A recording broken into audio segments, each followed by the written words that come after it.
Hello बच्चों, आप सभी का स्वागत है आपके अपने यूट्यूब चैनल मिनी कोचिंग में। आज हम करने वाले हैं क्लास 9 का chapter 11 surface areas and volume exercise 11.2। इस वीडियो के अंदर हम 11.2 के कुछ क्वेश्चंस को करेंगे। अभी तक आपने हमारे चैनल को सब्सक्राइब नहीं किया तो सब्सक्राइब करें, बेल आइकन को प्रेस करें ताकि आगे आने वाली वीडियोस के नोटिफिकेशन आपको मिल सके। चलिए बच्चों, शुरू करते हैं। एक्सरसाइज शुरू करने से पहले मैं आपको एक्सरसाइज का थोड़ा सा इंट्रो दूंगी ताकि आपको इस एक्सरसाइज के बारे में थोड़ी सी नॉलेज हो जाए। तो यहाँ पर हमसे पूछा गया है, सब कुछ स्फेयर के बारे में पूछा जाएगा। अब स्फेयर होता क्या है, देखो ये जो होता है ना एक सर्कल, इसको हिंदी में बोलते हैं गोला। आप बच्चों हिंदी और इंग्लिश की टेंशन मत लेना, मैं जितने भी क्वेश्चन करवाऊंगी वो बायोलिंगुअल होंगे, हिंदी इंग्लिश दोनों में होंगे। तो ऐसा नहीं है कि आपको बिल्कुल नहीं समझ में आएगा, दोनों को समझ में आएगा। मैथ में चीज़ें तो सेम ही होती है ना, तो हिंदी इंग्लिश का टेंशन मत लेना। तो इसको इंग्लिश में बोलते हैं स्फेयर और हिंदी में बोलते हैं इसको गोला। एक और चीज़ है जो इस एक्सरसाइज में काम आएगी, वो है अर्धगोला, जिसको हिंदी में बोलते हैं अर्धगोला और इंग्लिश में बोलते हैं हेमीस्फेयर। तो ये कुछ कटोरे जैसा दिखता है और ये आपको कुछ चांद जैसा दिखता है गोल। ये होता है इसका सेंटर पॉइंट। यहाँ पर आपको एक पॉइंट दिखाई देगा जिसको हम बोलते हैं सेंटर पॉइंट। तो सेंटर पॉइंट से लेकर जो लाइन जाती है उसको बोला जाता है डायामीटर। Very good. डायामीटर को हिंदी में बोलते हैं, इसको हम डिनोट करते हैं डी से, डायामीटर को हिंदी में बोलते हैं व्यास। और ये जो डायामीटर का हाफ एरिया, ये जो आपको दिखाई दे रहा है, इसको बोला जाता है रेडियस और इसको हिंदी में बोला जाता है त्रिज्या। सेम चीज़ इस अर्धगोले यानी कि हेमिस्फेयर में भी काम आती है। यहाँ से यहाँ तक जो चीज़ लाइन जा रही है इसको बोला जाता है डायामीटर, और डायामीटर का जो हाफ हिस्सा होता है ये वाला, इसको बोला जाता है रेडियस यानी कि त्रिज्या। तो चलिए बच्चों शुरू करते हैं। और एक टर्म यूज़ होगी जो हम गोले के लिए लगाएंगे, जिसको हम बोलते हैं टोटल सरफेस एरिया या कर्व सरफेस एरिया, क्योंकि जो स्फेयर होता है उसका एक ही होता है, टोटल और कर्व नहीं होता। तो यहाँ पर आपका इसका जो एरिया होगा वो होगा 4πr²। ये आपका स्फेयर के लिए यूज़ होगा। टोटल सरफेस एरिया भी इसका यही है, कर्व सरफेस एरिया भी यही है। अगर मैं हेमिस्फेयर की बात करूँ तो यहाँ पर थोड़ा सा डिफरेंस है, इसका जो टोटल सरफेस एरिया है वो अलग है और जो कर्व सरफेस एरिया है वो अलग है। अब आप बोलेंगे कि मैम टोटल सरफेस एरिया और कर्व सरफेस एरिया होता क्या है, वही मैं आपको बताना चाह रही हूँ। टोटल सरफेस एरिया वो होता है, जैसे अगर आप एक बाउल लेते हैं, ये एक बाउल है, तो इस बाउल के जो अंदर आपने जो पेंट करा, जो अंदर वाले हिस्से में और जो बाहर वाले हिस्से में पेंट करा, तो आपने कटोरी के अंदर पूरा पेंट कर दिया और आपने बाहर पूरा पेंट कर दिया। तो ये जो दोनों मिला के जो एरिया बनता है उसको हम बोलते हैं टोटल सरफेस एरिया। अगर आप सिर्फ एक ही हिस्से में पेंट करें, या तो सिर्फ आप अंदर की ओर ही पेंट कर रहे हैं या सिर्फ आप बाहर की ओर ही पेंट करें, पर आप पेंट सिर्फ एक ही हिस्से पे कर रहे हैं, तो वो होता है आपका कर्व्ड सरफेस एरिया। अब दोनों के लिए जो फॉर्मूलाज होते हैं वो अलग होते हैं। टोटल के लिए अलग फॉर्मूला होगा और कर्व्ड के लिए अलग होगा।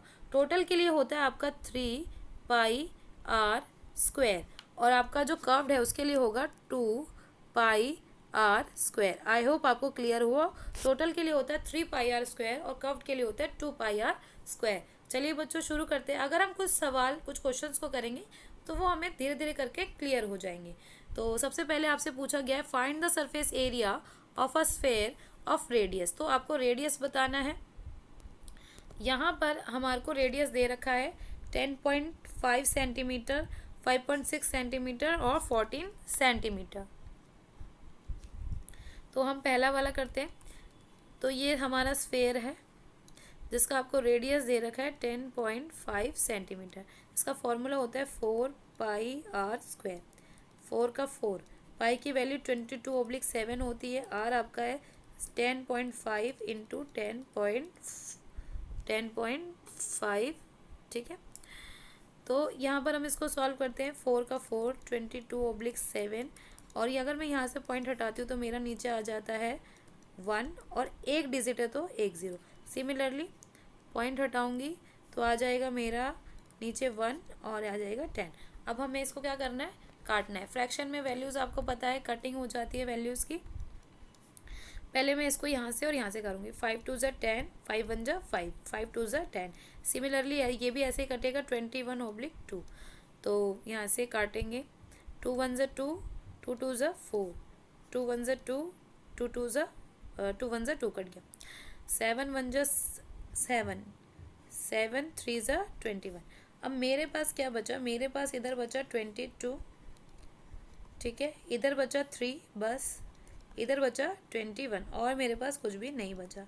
मल्टीप्लाई करेंगे 22 को अगर मैं 3 से करती हूँ तो 66 इंटू 21, आपस में मल्टीप्लाई कीजिए इसको। तो यहाँ पर 66 को 21 से करेंगे 6 6 6 दूनी 12 और एक 6 दूनी 12 और एक 13, 6 8 3 1, तो 1386 सेंटीमीटर स्क्वायर। आई होप आपको ये क्लियर हुआ हो। इसमें हमारा आंसर आया 1386। अब हमारा सेकंड जो पॉइंट है जिसमें हमें रेडियस दिया हुआ है 5.6, सेम ऐसा ही है। तो यहाँ पर हमें रेडियस क्या पुट करना है, हमें रेडियस दे रखा है 5.6, तो वही 4 पाई आर स्क्वायर, 4 का 4, पाई की वैल्यू 22/7, आर है 5.6 इंटू 5.6। डेसिमल हटाते हैं तो 1 आता है, 1 डिजिट है तो 1 0, डेसिमल हटाते हैं तो 1 आता है, 1 डिजिट है तो 1 0। इसको काटेंगे, 7 एकम 7, 7 अट्ठे 56, ठीक है। 2 2 ज़ा 4, 2 5 ज़ा 10, 2 1 ज़ा 2, 2 5 ज़ा 10। अब मेरे पास बचता है इधर 22, इधर 8 बचा, इधर 56, इधर 5 और इधर 5। अब आपको क्या करना है, क्योंकि अब तो कोई वैल्यू कटने से रही, आपको इसको इधर मल्टीप्लाई करना है, इसको इधर मल्टीप्लाई करना है और दोनों को से डिवाइड करना है, ठीक है। आई होप आपको समझ में आ रहा है मैं आपको क्या बता रही हूँ। आपको मल्टीप्लाई करना है, तो अगर मैं 2 8 जा 16, 2 8 जा 16 और 1 17/5 इंटू 56/5। 5 को 5 से करते हैं तो 25 आ जाएगा, और 176 को अब हमें किससे करना पड़ेगा, 56 से मल्टीप्लाई करना पड़ेगा। यहाँ पर हम करके देख लेते हैं। 6 6 ज़ा 36, 6 7 42, 3 45 का 4, 6 कम 6 4 10, 5 6 30 का 3, 5 7 35, 3 38 का 3, 5 एकम 5 3 8 6 5 8 और ये 9। तो ये हमारा आ गया 9856। अब हमें इसको डिवाइड करना है 25 से, तो हमारी जो वैल्यू आ जाएगी, आप यहाँ पर देखिए डिवाइड किस तरह से हो रहा है। 25 3 75, 3 2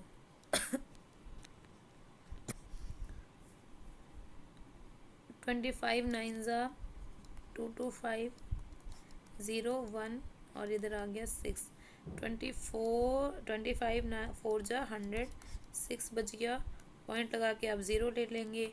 25 2 ज़ा 50, तो ये ऐसे ही कुछ चलता जाएगा। हमारी वैल्यू आ गई 394.2, 39.42, और आप कितना बचेगा, 10 बचेगा, एक 0 लेके 4 पे ख़त्म हो जाएगा क्योंकि 100, तो आ जाएगा 4, तो हम यहाँ पर लिख देंगे 4। आई होप आपको ये क्लियर हुआ हो। मैं एक बार इसको इसके मल्टीप्लिकेशन को इरेज कर देती हूँ ताकि आपको थोड़ा सा क्लियर नज़र आए ये।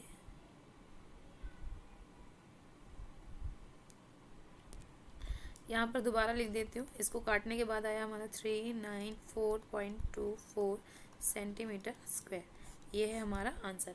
अब हमारा लास्ट वन, थर्ड वन में हमसे पूछा गया था, हमारा जो थर्ड वन का जो रेडियस था वो रेडियस था 14, वही 4 पाई आर स्क्वायर, 4 का 4, पाई की वैल्यू 22/7, आर हमारा है 14 इंटू 14, ठीक है। 14 इंटू 14 हमारा आर है। काटेंगे, 7 1 जा 7, 7 2 जा 14। यहाँ पर लिख लीजिए 4 इंटू 22, 7 तो कट चुका है, इधर 2 बचा, इधर बचा 14। अब हमारे पास कोई भी ऐसी वैल्यू नहीं है जिसको हम आपस में काट सके। अब हमें बस जस्ट मल्टीप्लाई करना है।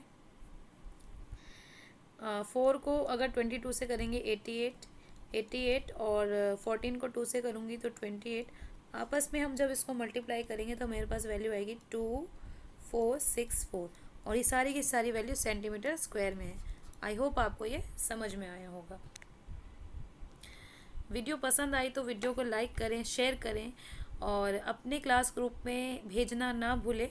आपको किस विषय पे वीडियो चाहिए ये कमेंट करके ज़रूर बताएं। थैंक यू बच्चों।